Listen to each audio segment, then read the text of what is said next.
Okay, I think I've got everything working this time. Hi-ho, folks, this is Roy Brooks, the 5-inch tall VTuber with a 5-mile long to-do list. And at the top of today's to-do list, I figure it's time to relax after the Monday blues. Just get ourselves snuggled under a blanket, maybe pull up some hot cocoa and just enjoy a little bedtime story. Usually weekends are the busiest time for me, and I end up being busy all day on Monday, so this little bit of time to relax is definitely needed. So for tonight I'm going to be reading Lewis Carroll's Alice's Adventures in Wonderland.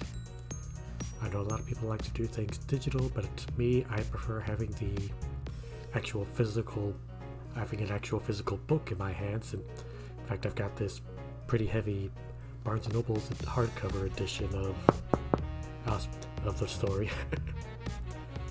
So, figure why not delay and just get ourselves all relaxed and settled in and begin our little dive into Wonderland.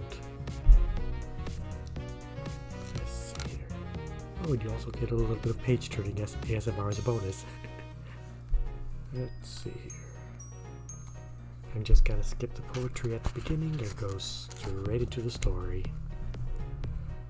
Of course, it helps that this lovely edition has all the original illustrations and artwork. We're just gonna make a few adjustments. Alrighty, so let's begin with Chapter 1, Down the Rabbit Hole. I'm just gonna skip all the few poems at the beginning and dive straight on in. Let me just make one adjustment so it doesn't look like I'm just spitting everything out. One moment. Okay. Wait, tracker, work with me. Work with me, tracker.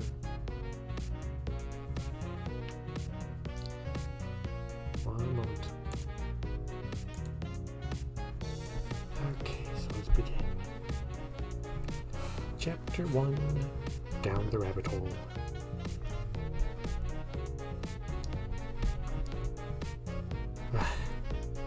Seems to be so many problems going on. Okay, hold on for a moment.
Okay, I think if I just don't move from this pose, the odd little face won't happen as much. Okay, so let's begin with Chapter 1, Down the Rabbit Hole. Alice was beginning to get very tired of sitting by her sister on the bank and of having nothing to do. Once or twice she had peeked into the book her sister was reading, but it had no pictures or conversations in it. And what is the use of a book, thought Alice, without pictures or conversations? So she was considering, in her own mind, as well as she could, for the hot day made her feel very sleepy and stupid, whether the pleasure of making a daisy chain would be worth the trouble of getting up and picking the daisies, when suddenly a white rabbit with pink eyes ran close by her. There was nothing so very remarkable in that, nor did Alice think so very much out of the way to hear the rabbit say to itself, oh dear, I shall be too late." When she thought it over afterwards, it occurred to her that she ought to have wondered at this, but at the time it all seemed quite natural. But when the rabbit actually took a watch out of his waistcoat pocket and looked at it and then hurried on, Alice started to her feet, for it flashed across her mind that she had never before seen a rabbit with either a waistcoat pocket or a watch to take out of it, and burning with curiosity, she ran across the field after it, and was just in time to see it pop down a large rabbit hole under the hedge. In another moment, down went Alice after it, never once considering how in the world she was to get out of again. The rabbit hole went straight on like a tunnel for some way, and then dipped suddenly down, so suddenly that Alice had not a moment to think about stopping herself before she found herself falling down what seemed to be a very deep well. Either the well was very deep, or she fell very slowly, for she had plenty of time as she went down to look about her and to wonder what was going to happen next. First, she tried to look down and make out what she was coming to, but it was too dark to see anything. Then she looked at the sides of the well and noticed that they were filled with cupboards and bookshelves. Here and there she saw maps and pictures hung upon pegs. She took down a jar from one of the shelves as she passed, and it was labeled Orange Marmalade, but to her great disappointment it was empty. She did not like to drop the jar for fear of killing somebody underneath, so she managed to put it into one of the cupboards as she fell past it. Well, thought Alice to herself, after such a fall as this, I shall think nothing of tumbling downstairs. How brave they'll all think me at home. Why, I wouldn't say anything about it, even if I fell off the top of the house, which was likely very true. Down, down, down. Would the fall never come to an end? I wonder how many miles I've fallen by this time, she said aloud. I must be getting somewhere near the center of the earth. Let me see, what would be 4,000 miles down? I think, for you see, Alice had learned several things of this sort in her lessons in the schoolroom, and thought this was not a very good opportunity for showing off her knowledge, as there was no one to listen to her. Still, it was good practice to say it over. Yes, that's about the right distance, but then I wonder what latitude or longitude I've got to. Alice had not the slightest idea what latitude was, or longitude either, but she thought they were nice grand words to say. Presently she began again. I wonder if I shall fall right through the earth. How funny it'll seem to come out among the people that walk with their heads downwards. The antipathies, I think.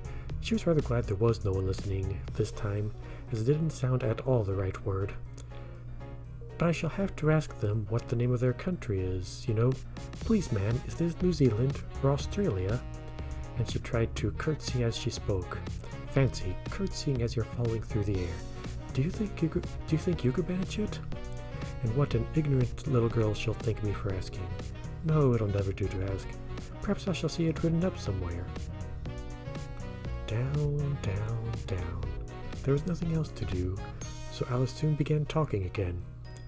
Dinah'll miss me very much tonight, I should think. Dinah was the cat. I hope they'll remember her saucer of milk at tea time. Dinah, my dear, I wish you were down here with me. There are no mice in the air, I'm afraid. Thank goodness. But you might catch a bat, and that's very like a mouse, you know. But do cats eat bats, I wonder?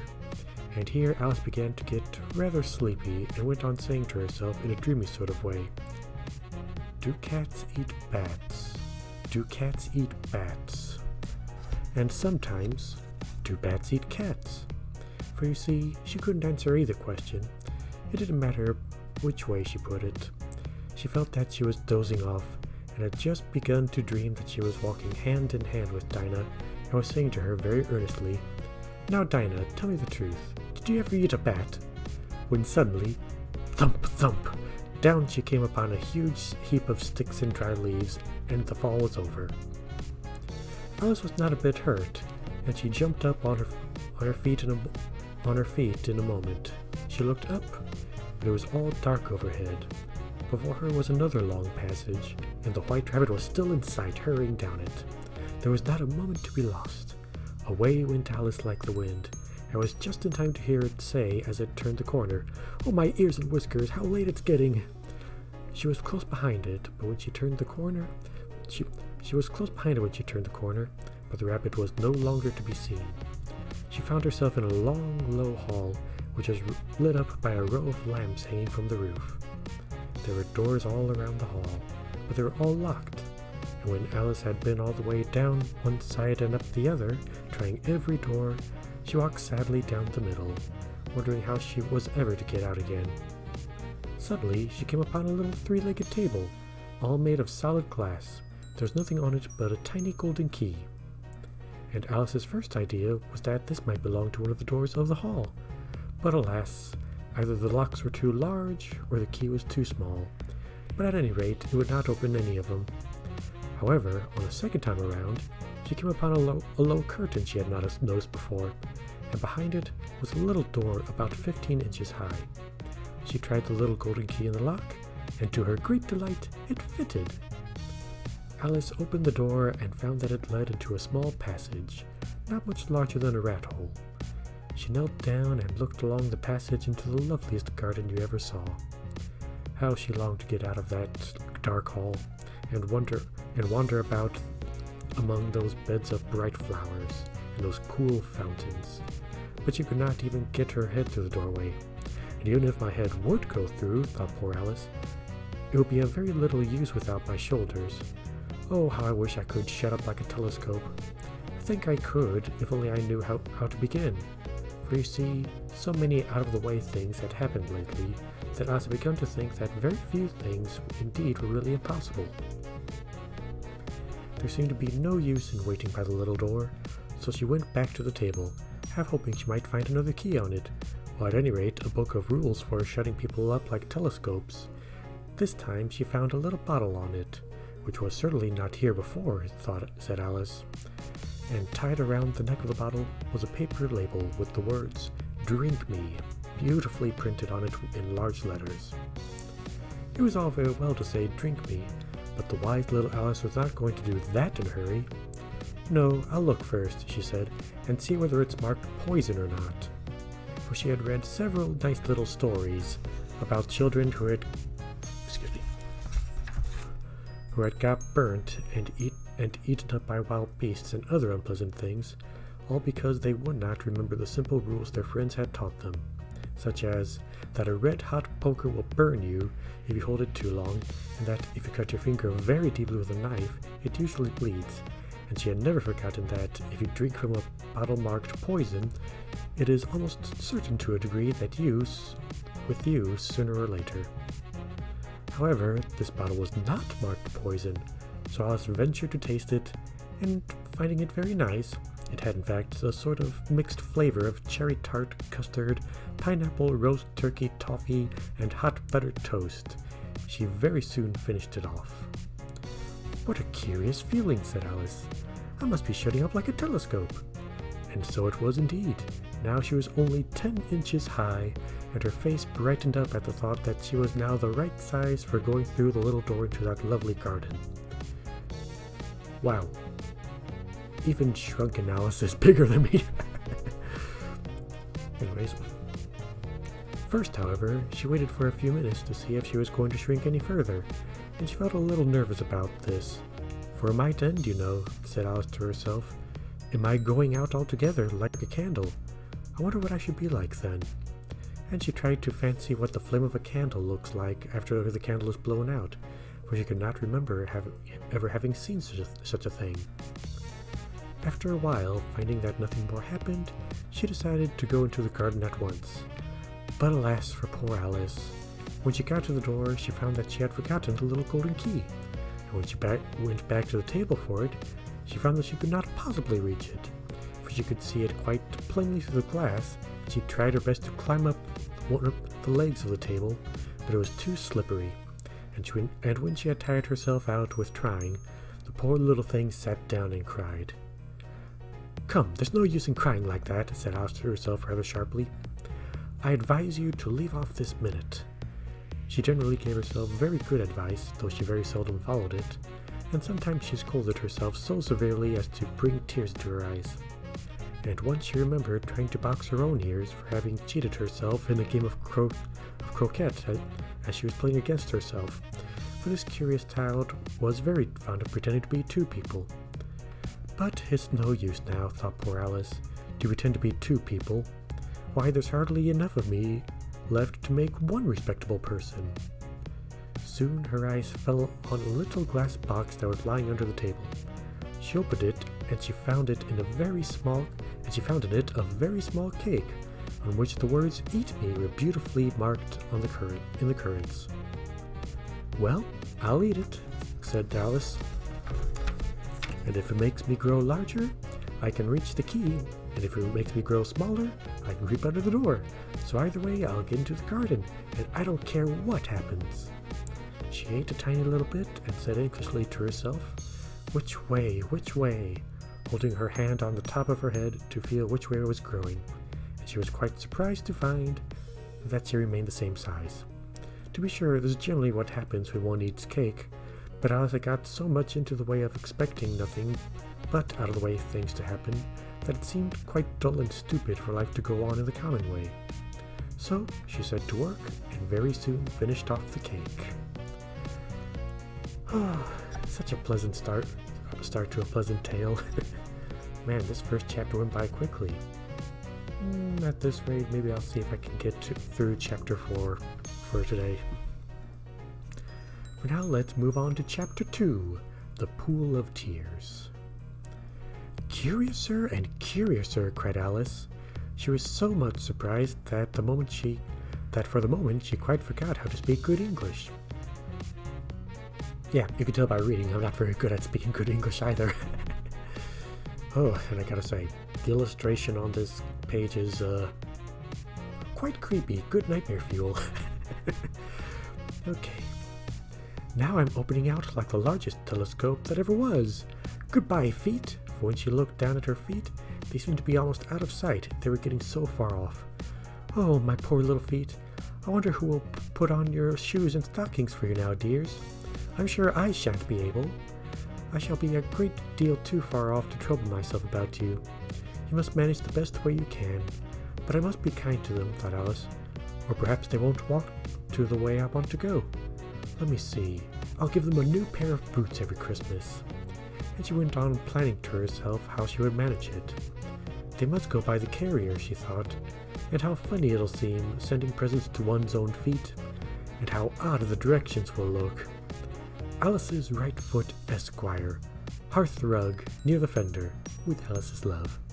Oh dear, what nonsense I'm talking. Just at this moment her head struck against the roof of the hall. In fact, she was now rather more than 9 feet high, and she at once took up the little golden key and hurried off to the garden door. Poor Alice, it was as much as she could do, lying down on one side, to look through the gardens with one eye, but to get through was more hopeless than ever. She sat down and began to cry again. "You ought to be ashamed of yourself," said Alice. "A great girl like you," she might as well say this, "to go on crying in this way. Stop this moment, I tell you." But she went on all the same, shedding gallons of tears until there was a large pool around her, about 4 inches deep, and reaching half down the hall. After a time she heard a little pattering of feet in the distance, and she hastily dried her eyes to see what was coming. It was the White Rabbit, returning splendidly dressed, With a pair of white kid gloves in one hand and a large fan in the other, he came trotting along in a great hurry, muttering to himself as he came, "Oh, the Duchess! The Duchess! Oh, won't she be savage if I kept her waiting?" Alice felt so desperate that she was ready to ask help of anyone, so when the rabbit came near her, she began in a low, timid voice, "If you please, sir." The rabbit started violently, dropped the white kid gloves and fan, and scurried away into the darkness as hard as he could go. Alice took up the fan and gloves, and, as the hall was very hot, she kept fanning herself all the time she went on talking. "Dear, dear, how queer everything is today. And yesterday things went on just as usual. I wonder if I've changed in the night. Let me think. Was I the same when I got up this morning? I almost think I can remember feeling a little different. But if I'm not the same, the next question is, who in the world am I? Ah, that's the great puzzle." And she began thinking over all the children she knew that were of the same age as herself, to see if she could have been changed for any of them. "I'm sure I'm not Ada," she said for herself, for her hair grows in such long ringlets, and mine doesn't go on ringlets at all. And I'm sure I shan't be Mabel, for I know all sorts of things, and she knows very little. Besides, she's she, and I'm I, and oh dear, how puzzling it all is. I'll try if I know all the things I used to know. Let me see. 4 times 5 is 12, and 4 times 6 is 13, and 4 times 7 is... Oh dear, I shall never get to 20 at this rate. However, the multiplication table doesn't signify. Let's try geography. London is the capital of Paris, and Paris is the capital of Rome, and Rome... No, that's all wrong. I'm certain. I must have changed for Mabel. I'll try and say, how doth the little... And she crossed her hands into her lap as if she were saying lessons and began to repeat it. But her voice sounded hoarse and strange, and the words did not come out the same as they used to. How doth the little crocodile improve his shining tail, and pour the waters of the Nile on every golden scale? How cheerfully he seemed to grin, how neatly spreads his claws, and welcomes the little fishes in with great smiling jaws. I'm sure those are not the right words, said poor Alice, and her eyes filled with tears again as she went on. I must be Mabel after all. I shall have to go and live in that poky little house, and have next to no toys to play with, and oh, so ever many lessons to learn. No, I've made up my mind about it. If I'm Mabel, I'll stay down here. It'll be no use putting their heads down and saying, come up again, dear. I shall only look up and say, who am I then? Tell me that first, and then, if I like being that person, I'll come up. If not, I'll stay down here till I'm somebody else. But oh dear, cried Alice with a sudden burst of tears. I do wish they would put their heads down. I am so very tired of being all alone here. As she said this, she looked down at her hands and was surprised to see that she had put on one of the rabbit's little white kid gloves while she was talking. How can I have done that? She thought. I must be growing small again. She got up and went to the table to measure herself by it, and found that, as nearly as she could guess, she was now about 2 feet high, and was going to shrinking rapidly. She soon found out that the cause of this was the fan she was holding, and she dropped it hastily, just in time to save herself from shrinking away altogether. That was a narrow escape, said Alice, a good deal frightened at the sudden exchange, but very glad to find herself still in existence. And now for the garden. And as she ran with all speed back to the little door, but alas, the little door was shut again, and the little golden key was lying on the glass table as before. And things are worse than ever, thought the poor child, for I never was so small as this before, never, and I declare it's too bad that it is. As she said those words, her foot slipped, and in another moment, splash, she was up to her chin in salt water, her first idea that she had somehow fallen into the sea. And in that case, I can go back to the railway, she said to herself. Alice had been to the seaside once in her life, and had come to the general conclusion that wherever you go to on the English coast, you find a number of bathing machines in the sea, some children digging in the sand with some wooden spades, and then a row of lodging houses, and behind them a railway station. However, she soon made out that she was in the pool of tears that she had wept when she was 9 feet high. I wish I hadn't cried so much, said Alice as she swam about trying to find a way out. I shall be punished for it now, I suppose, by being drowned in my own tears. That will be a queer thing, to be sure. However, everything is queer today. Just then she heard something splashing about in the pool a little way off, and she swam nearer to make out what it was. At first she thought it must be a walrus or a hippopotamus, but then she remembered how small she was now, and she soon made out there was only a mouse that had slipped in like herself. Wouldn't be of any use now, thought Alice, to speak to this mouse. No comment. Everything is so out of the way down here that I should think very likely it can talk. At any rate, there's no harm in trying. So she began, "Oh, Mouse, do you know any way out of this pool? I am very tired of swimming about here, oh Mouse." Alice thought this must be the right way of speaking to a mouse. She had never done such a thing before, but she remembered having seen in her brother's Latin grammar, "A mouse of a mouse, to a mouse, oh mouse." The mouse looked at her rather inquisitively and seemed her to wink with one of its little eyes, but said nothing. Perhaps it doesn't understand English, thought Alice. I dare say it's a French mouse come over with William the Conqueror. For with all her knowledge of history, Alice had no very clear notion of how long ago anything had happened. So she began again. Oh God, I'm sorry for any French viewers listening. Oui est machete, which was the first sentence in her French lesson book. The mouse gave a sudden leap out of the water and seemed to quiver all over with fright. "Oh, I beg your pardon," cried Alice hastily, afraid she had hurt the poor animal's feelings. "I forgot you didn't like cats." "Not like cats?" cried the mouse in a shrill, passionate voice. "Would you like cats if you were me?" "Well, perhaps not," said Alice in a soothing tone. "Don't be angry about it. Yet I wish I could show you our cat Dinah. I think you'd take a fancy to cats if you could only see her. She's such a dear, quiet thing." Alice went on half to herself as she swam lazily about in the pool, and she sits purring so nicely by the fire, licking her paws and washing her face. Oh, one moment, something popped up on my computer. Just gonna do this and... Okay, continuing on. Let's see, she's such a dear, quiet thing. And she sits purring so nicely by the fire, licking her paws and washing her face. And she is such a nice, soft thing to nurse. And she's such a capital one for catching mice. "Oh, I beg your pardon," cried Alice again, for this time the mouse was bristling all over, and she felt certain it must be really offended. "We won't talk about her anymore, if you'd rather not." "We indeed!" cried the mouse, who was trembling down to the end of its tail. "As if I would talk on about such a subject. Our family always hated cats.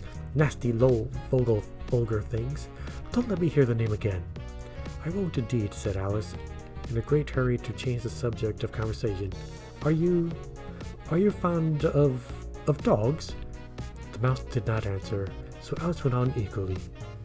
"There's such a nice little dog near our house. I should like to show you.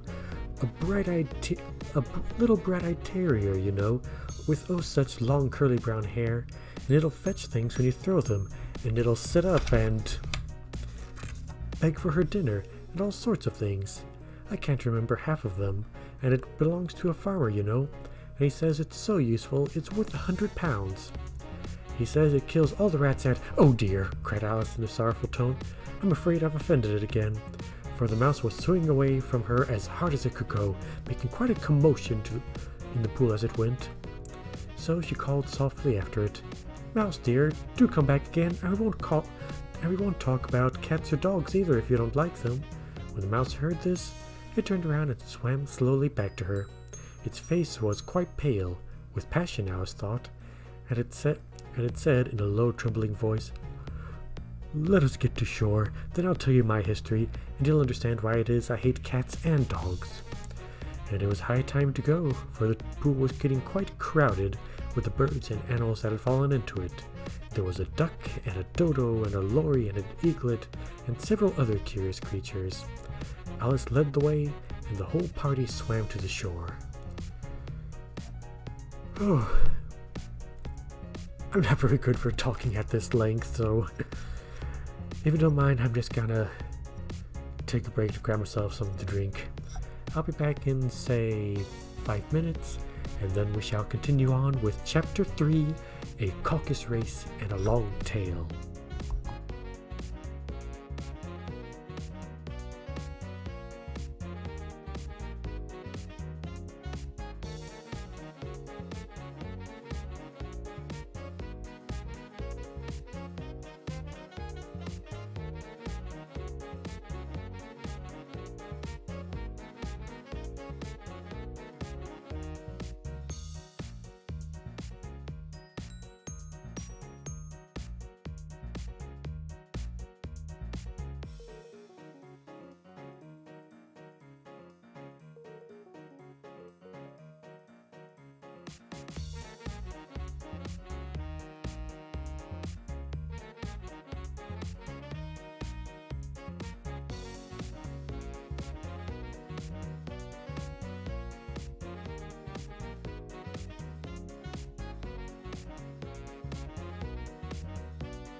Okay, so I'm thinking I'm just gonna read one more chapter, then we'll call it there.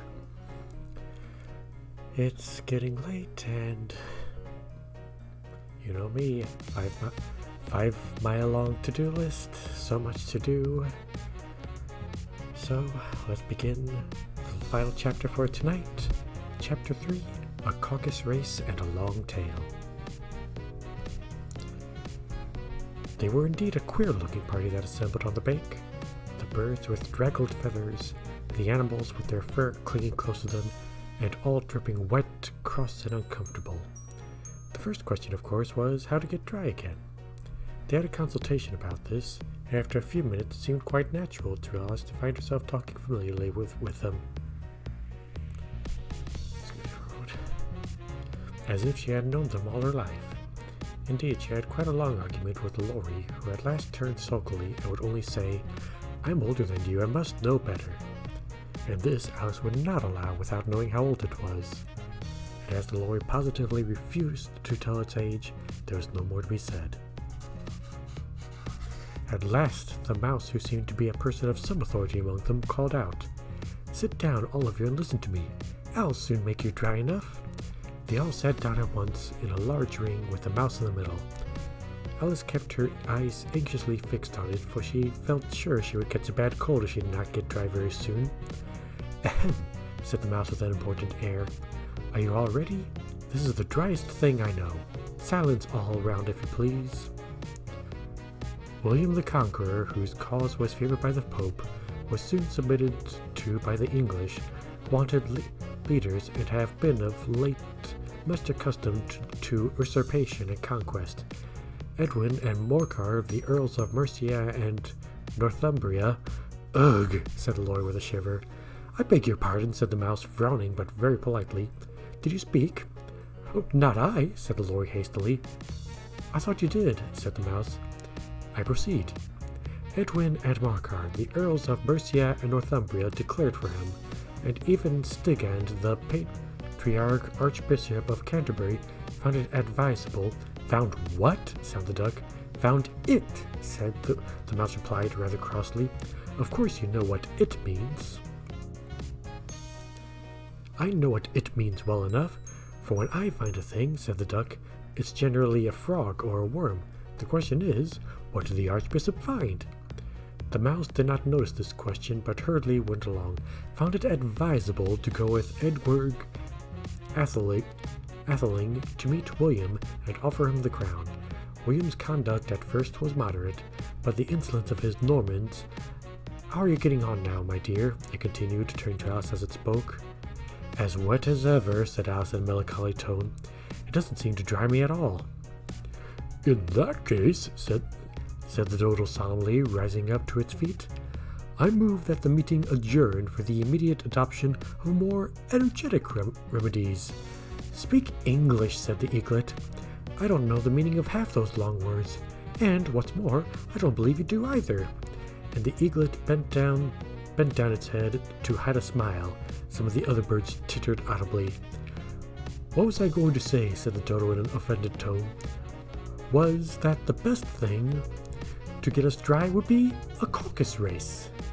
"What is a caucus race?" said Alice, not that she much wanted to know, but the dodo had paused as if it thought that somebody ought to speak, and no one else seemed to incline to say anything. "Why," said the dodo, "the best way to explain it is to do it. And, as you might like to try the thing yourself some winter day, I will tell you how the dodo managed it. First, it marked out a race course in a sort of circle. The exact shape doesn't matter, it said. And then all the party were placed along the course here and there. There was no 1, 2, 3 and away, but they began running when they liked, and left off whenever they liked, so that it was not easy to know when the race was over. However, when they had begun running half an hour or so, they were quite dry again. The dodo suddenly called out, 'The race is over!' and they all crowded around it, panting and asking, 'But who won?'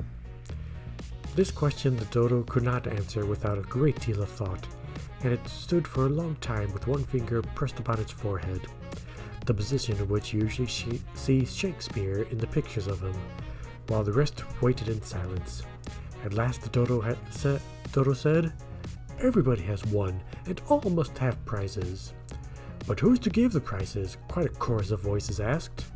Why, she, of course, said the dodo, pointing to Alice with one finger, and the whole party at once crowded round her, calling out in a confused way, "Prizes! Prizes!" Alice had no idea what to do, but in despair she put her hands in her pocket and pulled out a bunch of comfits. Luckily, the salt water had not got to it, and handed them around as prizes. There was exactly one apiece all around. "But you must have a prize herself, you know," said the mouse. "Of course," the dodo replied very gravely. "What else have you got in your pocket?" he went on, turning to Alice. "Only a thimble," said Alice sadly. "Hand it over here," said the dodo. Then they all crowded round her once more, while the dodo solemnly presented the thimble, saying, "We beg your acceptance of this elegant thimble." And when it had finished this short speech, they all cheered. Alice thought the whole thing very absurd, but they all looked so grave that she did not dare laugh, and she could not think of anything to say. She simply bowed and took the thimble, looking as solemn as she could. The next thing was to eat the comfits. This caused some noisy confusion, as the large birds complained that they could not taste theirs, and the smoked ones choked and had to be patted on the back. However, it was over at last, and they sat down again in a ring and begged the mouse to tell them something more.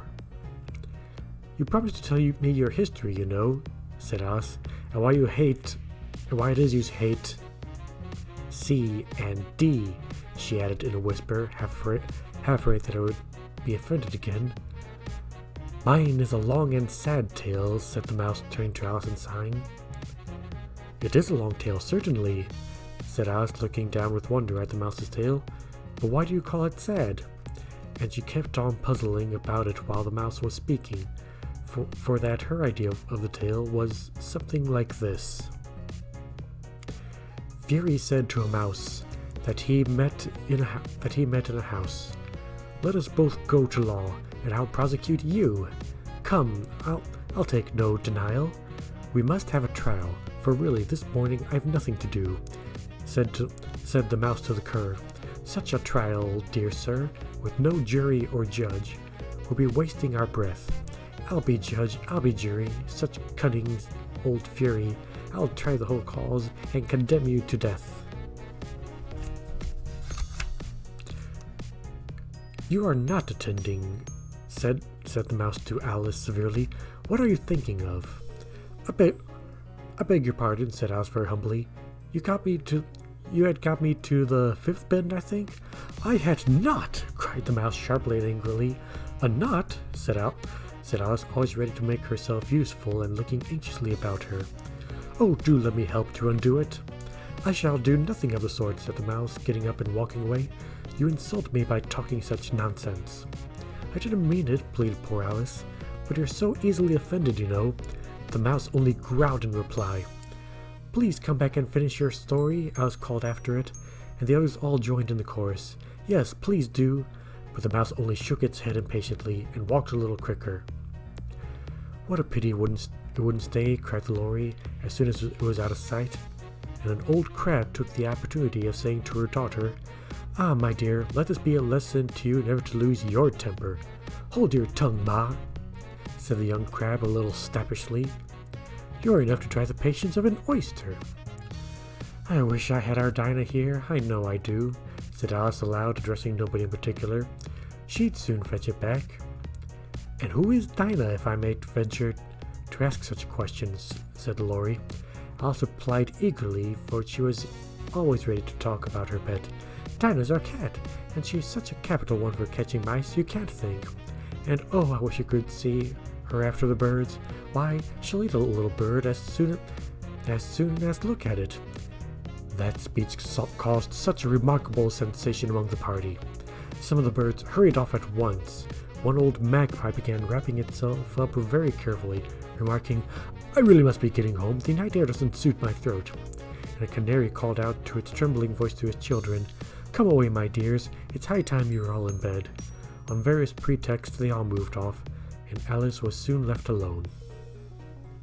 "I wish I hadn't mentioned Dinah," she said to herself in a melancholy tone. Nobody seemed to like her down here, and I'm sure she's the best cat in the world. Oh, my dear Dinah, I wonder if I shall ever see you anymore." And here poor Alice began to cry again, for she felt very lonely and low-spirited. In a little while, however, she again heard a little pattering of footsteps in the distance. She looked up eagerly, half hoping that the mouse had changed his mind and was coming back to finish his story. Okay. If we do the stream again, we shall continue on to see who that pitter-patter of feet belongs to. Although it's probably not hard to guess that the owner of these feet has long ears. But although it's a short stream, I think we shall end it here. I think this is long enough to at least put me to sleep. So for any of you children who need further reading, I do recommend picking up a copy of yourself. It is a charming tale with quite fun wordplay and imagery that, honestly, I wish I could show on stream, but alas, I have no means to. So for now, this is a sleepy Roy Brooks saying good night. Later, folks.